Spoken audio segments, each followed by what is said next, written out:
never account for these things. Hello there, very good afternoon. Welcome live to Normandy and to just on the outskirts of the town of Sonneville, where we're in for a real treat this afternoon. In about 5 minutes' time, we're going to see a spectacular multinational parachute display take place. And it's happening at an incredibly special place in the story of D-Day. But more on that in just a few moments' time. First of all, though, let's take in the scene we're at. The world's media are here to cover the events of the 80th anniversary of D-Day, which is fantastic to see. And even better than that, perhaps, just look over into the distance there, where upwards of 5,000 people have been expected. Some estimates say 10,000, and we've certainly got an awful lot of people here to be a part of this. Now, what exactly are we going to see over the next hour or so? Well, the man that can answer that for us is joining me now live here on British Forces News, BFBS Forces News, and that is Lieutenant Colonel Bill Scarrett from 16 Air Assault Brigade Combat Team. Now, tell us what we're going to see, Bill. Okay, well, today at exactly 1400 hours, fingers crossed, we'll see a multinational drop of about 370 paratroopers. Originally fragged for 400 paratroopers, but we had a small unserviceability this morning. We'll see 3 UK A400Ms, which will have 250 UK paratroopers on board. We'll see a Belgium A400M also, and we should see an American and a Canadian C-130 with American and Belgians on board also. So reflective very much of the multinational effort back on D-Day itself. And where we're at, Drop Zone K, this was very important to the success of the whole mission, wasn't it? Tell me why. Yeah, it was, because the 6th Airborne Division preceded the amphibious assault obviously on the 5 beaches. It was massively important that the division that consisted of the UK, Canadians, the US, equally the Belgians, were here and preceded the main operation. So in total we had something like 22,000 parachutists and glider-borne troops that landed over this location. Sonneville and Drop Zone Kilo that we're on now would have facilitated some of those parachutists. So this has historical importance to our brigade now, and it's great that we're here to commemorate that from 80 years ago. Yes, you've really touched on the essence of D-Day that certainly a lot of people have been learning about at this 80th anniversary of time, which is that, yes, the beach landings were perhaps the most visible part of it, but it was like a clock mechanism almost, so many moving parts that all had to function correctly, because, say this didn't work here, that would have knock-on effects, wouldn't it? Absolutely. So this shaped the conditions, if you like, for the amphibious force to be able to get a foothold on Normandy beaches. It was the UK and the Canadians. It was the UK and the Canadians that were to secure the eastern side of the bridgehead, and it was the US that supported and secured the western side of the beachhead. Bill, come over this side for just a second. We're going to let Chris, our cameraman, just zoom in on the first of the aeroplanes coming into shot. So that division of the nation's vital there. What are we seeing here today now? Okay, so the first aircraft you see is a Royal Air Force A400M. It's got 70 parachutists on board. As is tradition for the Air Assault BCT, or the 16 Air Assault Brigade of the past, is that the number 1 parachutist in the door is the brigade commander. That's Brigadier Mark Berry. On this occasion we have the number 2 in the door, which is the GOC General Officer commanding of 1 division, and number 3 in the door is our Deputy Commander, Colonel Rob Arter. So this aircraft will drop over the drop zone. It will drop only 10 parachutists at a time, and that's 5 simultaneous stick paratroopers, so 10 in total from a left and from a right door. You can see right in front of you now the cornfield and the aircraft above that. They'll be dropping within 1 minute of each aircraft, 10 parachutists at a time, and then doing a racetrack pattern of 8 minutes for an existing, you can see there, an existing 4 aircraft behind. So you've got the first UK A400M, second and third are UK A400Ms. You've then got an A400M from the Belgians and a US C-130 also that's got the trail leg there. And the parachutes are coming out, the first 2, 3, 4 and 5. A 1-stick jump we call that, don't we? Just 1 door in operation there. Yeah, a single stick at the moment, yeah. What are the feelings like? You know, it's benign conditions today, there's no fighting going on, but what are the feelings like when you parachute? Yeah, I mean, it's an awesome feeling. It's a fantastic way to come into combat, obviously. The conditions are not benign today. There is a bit of wind, which will help the parachutists. They'll try and get their parachutes into wind to give them the softest landing that they can. But as you can see, they're spreading out over the fields. There is a fair bit of real estate to work with here, but because of the restrictions and the size of the drop zone, you'll only see 10 at a time being dropped out. So in total, we have a 2-hour parachuting program between 2 o'clock and 4 o'clock local this afternoon. It's wonderful to see it, and you can certainly see some spread from the parachutes as they're coming in. As you say, the wind is fairly... It's 8 knots, and it's gusting up to 12, so that's absolutely perfect for us. The maximum is 13 knots, gusting 18. So there we've had the first 2 British aircraft. Remind us of the next nationality. Yep. Sorry, first 3. So if we've had the first 3, the A400 that you can see here is a Belgium A400M. And the aircraft you can see in the distance should be a US C-130 Hercules aircraft. And out in pairs they come. The Belgian. The second and third aircraft for the A400Ms from the UK side, there are 90 parachutists on each aircraft, and that will give us a Sim 45 in total with the 90, but of course because of the restrictions you'll only see Sim 5s at a time. There should have been a Canadian aeroplane with us today, but sadly there have been problems with the flying hours associated with that, so they can't jump, and I'm sure they'll be incredibly disappointed about that because the Canadians played an absolutely vital role in Operation Overlord. Yes, they did, and equally, you know, it's a true multinational feel, and that's what we're here to sort of commemorate. But there will be opportunities for commemoration at Merville a little bit later this afternoon. Hopefully we'll see the Red Devils from the British Army Freefall team. We'll see the Golden Knights from the US Army Freefall team. And you'll see the Canadians, Skyhawks, and US Navy SEALs as well. There, the Americans have come out. Different types of parachute, Bill. Explain the key differences there, round versus square. Yeah, I mean, it gives the impression, of course, you can see it is more of a square parachute. It has the same sort of characteristics and same rate of descent. They're able to drop with the same sort of weight of a UK parachutist. But you can see the rate of descent there, and the control they have is very similar to what we have. A true square parachute you could land on a sixpence and have total control over. As you can see with these chaps, they're coming down quite slow, so you may even see a stand-up landing from one of them. But they will try to endeavour to steer this parachute so that it faces into wind and gives them the best landing that they can get. We've got a couple directly overhead now, and going right over us, which is blocking out the sun. They're coming in directly behind us, one directly in front of us there. That's a spectacular sight. And one going right round. Chris, look behind us just for a second. You see how the wind is having effect there. They're right down into the crowd zone there, but the crowd will disperse. There's room for that to happen, and down they come, I'm sure, safely. But the spectators got more of a view than they thought there, Bill. That's fantastic. I'm sure the crowd have dispersed from as well and given them a nice sort of landing area to land on. An opportunity for you as well is to have a chat with our brigade commander as he comes off the drop zone, so hopefully you can have a few words with him as well. We will indeed, Bill. I know you've got to get on. You've been incredibly kind to us to join us live here on Forces News today. Thanks so much for giving us your insight and your expertise into what we've seen. Let's have a look round at this American gentleman takes his parachute away. Bill Scarrett from Lieutenant Colonel Bill Scarrett from 16 Air Assault Brigade Combat Team. Thank you very much for the time being. Thank you so much.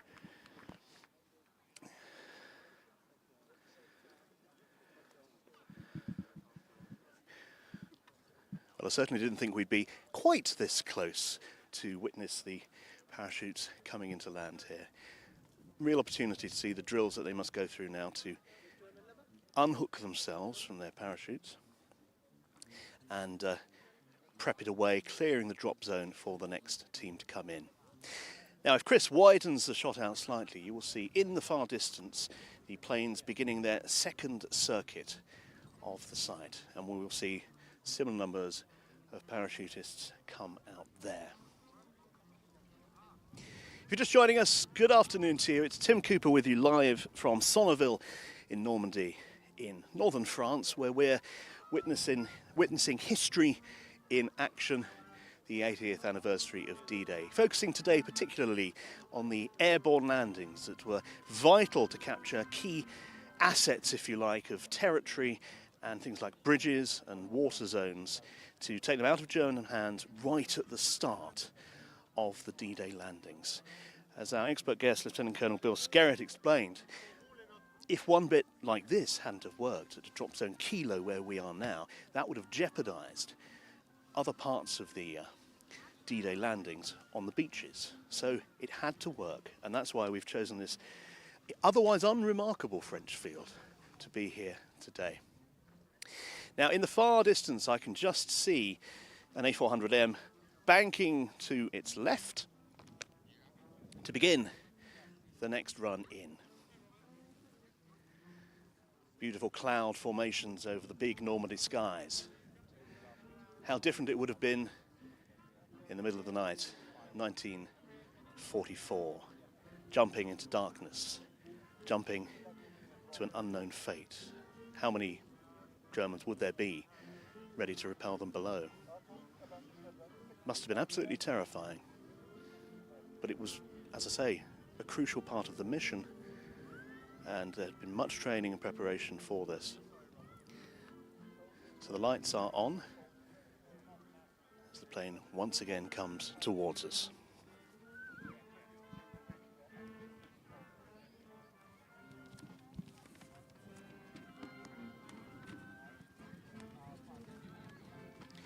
So just to reiterate what we're seeing here today, there are 3 RAF A400M aircraft containing 270 soldiers from 16 Air Assault Brigade combat team of the British Army, 1 Belgian air component A400M with 40 soldiers from the Belgian land component. Sadly, the Royal Canadian Air Force's CC-130 Hercules and their 60 soldiers aren't able to be part of this, which is a real shame today. But we do have 1 United States C-130 with 30 soldiers on board from the US Army.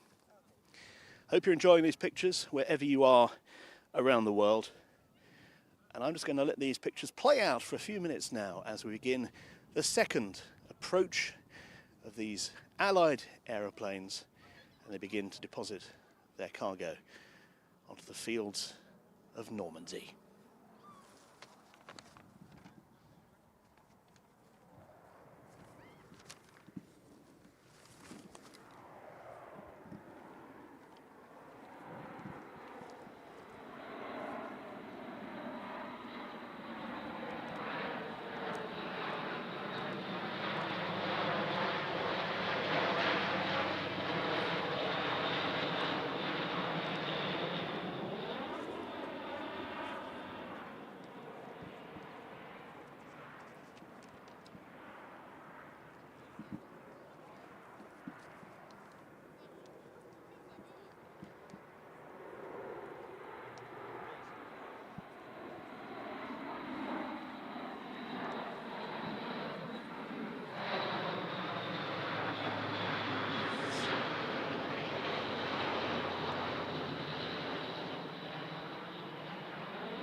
The first Allied action of D-Day came from the air, when the British captured the Caen Canal and Orne River bridges via glider assault at 0016 on the 6th of June 1944. Those bridges have since been renamed Pegasus Bridge and Horsa Bridge. And I was lucky enough to be at Pegasus Bridge earlier today when 16 London black cabs ferried an important cargo of D-Day veterans across the bridge for a service at the Pegasus Bridge Museum. There were thousands of well-wishers there, and the veterans were very emotional. They were surprised just by how much the locals and the international visitors cheered and waved them in. It was the Oxfordshire and Buckinghamshire Light Infantry Regiment that captured the bridges initially, and they were reinforced by members of the 5th Parachute Brigade and 7th Light Infantry Parachute Brigade.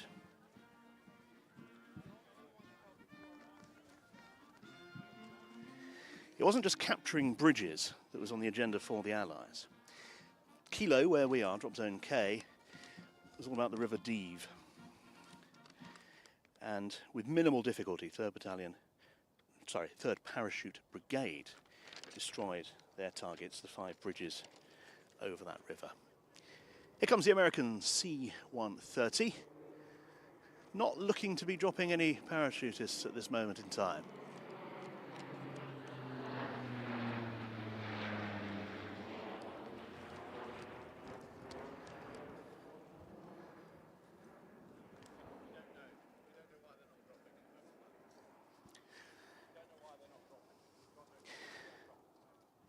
Well, the parachute just in front of us is carefully stowed away. Some uncertainty at the moment as to why the last few aeroplanes going over us haven't dropped their parachutes. That wasn't according to the plan. It may be that the wind speed has just picked up too much to allow that to happen safely, and maybe there was some concern over the initial drop that saw some of the parachutes way overshoot the drop zone, but we just don't know at this stage. But so we're finding out as best we can what is happening. In the meantime, let me just remind you that you're with Forces News live on our Facebook and YouTube streams. That's hard for me to say. This is Tim Cooper with you live in Sonneville in Normandy. And we arrived here yesterday on a Brittany ferry from Portsmouth, and we were lucky to have 30 veterans on board, and it was an incredibly special time as they made their way back to the beaches. They've been arriving in all forms, actually, by ferry, by taxi, as I mentioned earlier, even flying in by aeroplane. And you've got to remember, of course, the youngest of them is 98, and they go way up to over 100. And it's remarkable how lucid their memories are of that day and their role in it. But more interestingly, how vital they feel it is, even at this age, that they are out there talking to people about their experiences. They said to me, a gentleman earlier today who'd been in the Royal Navy on D-Day, he'd ferried numerous loads of soldiers ashore on a Dutch ship with Dutch crew and American soldiers, truly multinational. And he said, look, I have to come here so that I can talk to young people and let them know what happened, because it is vital that war doesn't happen again like that, because war is pointless. He admitted to me that sometimes you have to go to wars in the Second World War, but he wants people to learn about the horrors of it, and that's why at the age of 100 he comes back. Anyway, let's see what is happening. The planes are way in the distance now, and not entirely sure what is set to happen next. We should have had multiple runs in. We've had 1.5 so far, but I can see right in the far distance one of the RAF C-130, not C-130, excuse me, A400Ms is coming in for another run. Just there, right in the distance, you see a power line in the foreground before it.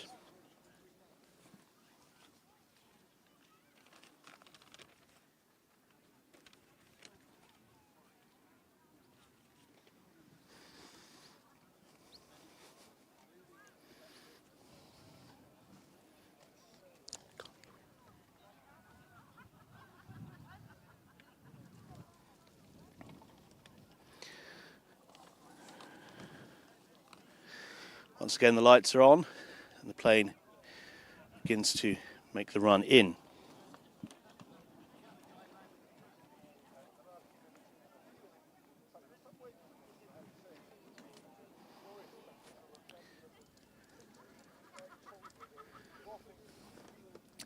So once again, just to remind you what you're seeing, hopefully we will see some more parachutes drop this time. You're seeing serving members of various militaries are involved in D-Day at the time, honouring their forebears by coming in and giving us a jump over here. Bill is back with us again just briefly. How's it going, Bill? We saw a few moments ago that some of the planes didn't deposit parachutists. Is that because of the wind? Yeah, I think they just reassessed the sort of wind line, because as you see when we panned over to the crowd there, it looked quite close.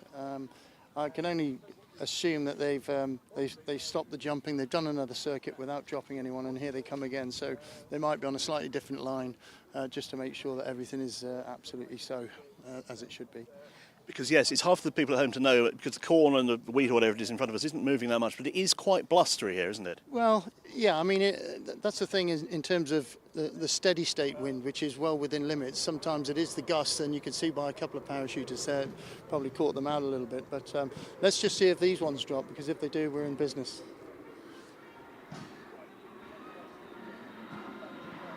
I think we may not be, actually. They've gone right over us there, way beyond the DZ. But still a spectacular sight. These modern planes, so different, of course, to the aeroplanes used in the Second World War. Obvious thing to say, but they really are. Oh, absolutely. Worlds apart, to be honest. And in terms of the performance of the A400M, it's a spectacular aircraft and absolutely, fit for purpose for the parachute brigade, no doubt. Beautiful scenes, lovely sky, cloud, giving a great backdrop to the grey of the RAF planes. I'm hoping they give you more than a fly past very soon anyway. Thank you very much indeed, Bill, for joining us. Lieutenant Colonel Bill Scarrett there from 16 Air Assault Brigade combat team. Some of the people who've jumped are in amongst us now. We might try and grab a chat with one or other of them in a few minutes' time,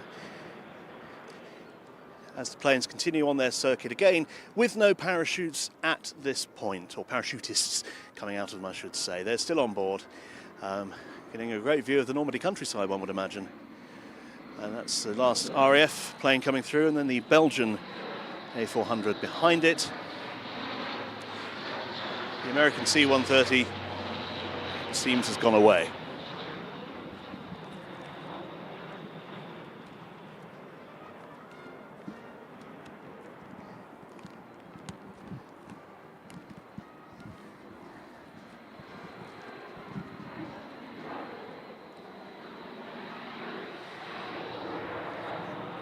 Even in this modern day and age, there's nothing you can do about wind speed and weather and the vagaries of them. And of course, D-Day itself had been scheduled to begin on the 5th of June 1944, but a very brave meteorologist within the military in the UK said, look, that isn't going to be safe. And he stood up against not stood up against physically, but put his hand up and said, look, I don't think you should.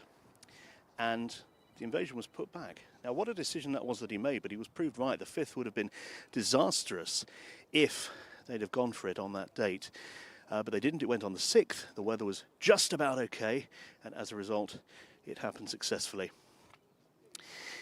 We're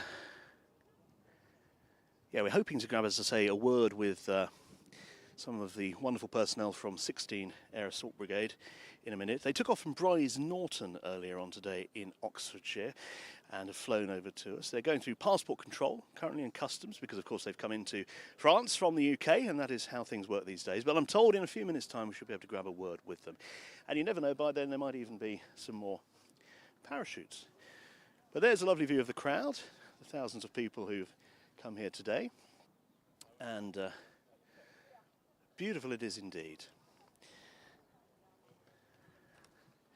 We had been expecting earlier on a few free-fall parachute experiences, jumping from C-130 Hercules at 12,000 feet. Free-fall canopies from the United States Air Force had been expected. Pathfinders they were representing, the Red Devils as well. But again, the weather put paid to that before we came on air, so that wasn't a possible thing for us. But the planes are going around once more. We're just looking at the VIPs here who've assembled in front of us. And hopefully the planes will come around once more. Tension building, isn't it, this? You never know what's going to happen next. It's Forces TV, Forces News, and I'm Tim Cooper. The time in France is just coming up to 19 minutes past 2, so lunchtime back in the UK, where I hope you're enjoying these pictures, or indeed wherever you're watching this around the British Forces world, from the Falklands to Cyprus, Gibraltar to somewhere else beginning with G, but I can't think of anywhere off the top of my head. Germany, there we go. And the trees looking very good. You see a lot of roads in France with trees lining them like this. Very often they're plane trees, and the story may be apocryphal, but it was Napoleon Bonaparte, the Emperor Napoleon, who said that to facilitate marching troops around, trees should be planted to give shade on the roads.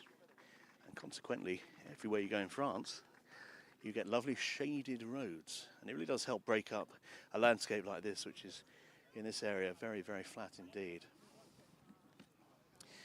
So we're just waiting once again to see if anything does happen.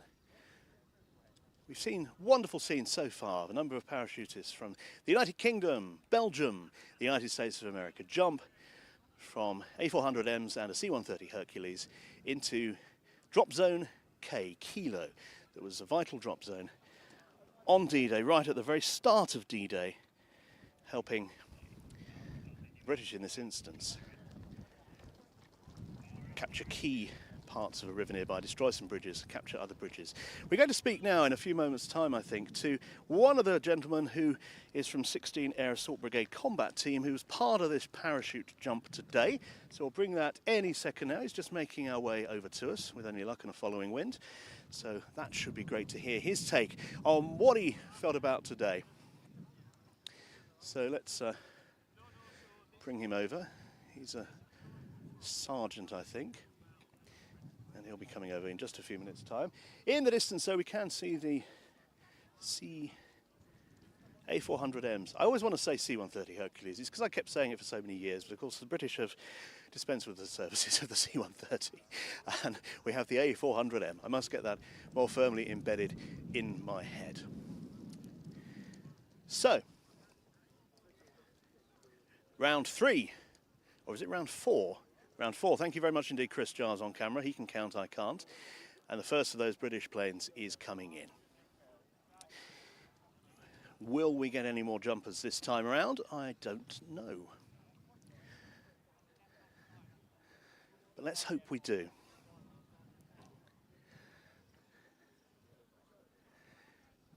And they come again. A bit of a gap has opened up between the second and third of the aircraft.